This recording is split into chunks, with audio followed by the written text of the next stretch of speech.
खुशामदीद एक मज़ेदार सी स्नैक्स की रेसिपी के साथ जो कि स्पेशली ब्रेकफास्ट में और करना है कुटी हुई लाल मिर्च को। अच्छा, 1 टीस्पून के करीब घी, वो भी 1 टेबलस्पून ऐड किया है। उसके बाद आपने एक लई सी बना लेनी है, कुछ इस तरह की आपने मिक्स करते हुए ये दे सकते हैं। इतनी को मैंने बेला और बेल कर एक रोटी की शक्ल दे दी।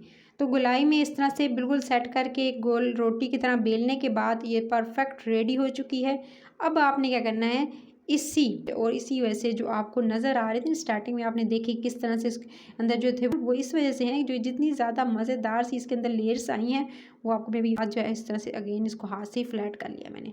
तो इस तरह से हमने सारे के सारे जितने भी थे वो आपने थोड़ी सी जो करना है गरम तेल और धीमी आंच पे इसको जो है 3 से 4 मिनट कुक होने दीजिएगा। ज़्यादा टाइम नहीं लगेगा, बस 3 से 4 मिनट लगेंगे और आपके सामने इसका कलर जैसे ही गोल्डन की तरफ होने लगेगा आप इसको जो है निकाल लीजिएगा। हल्की सी दरमियानी आंच में मैंने इसे कुक किया है। इस तरह सारे के सारे आप सर्व किए आने वाली हूँ, सो आपने मिस आउट नहीं करनी है गाइस। ये दे सकते हैं एकदम खस्ता और एकदम इनका जायका भी आपको लाजवाब लगेगा गाइस।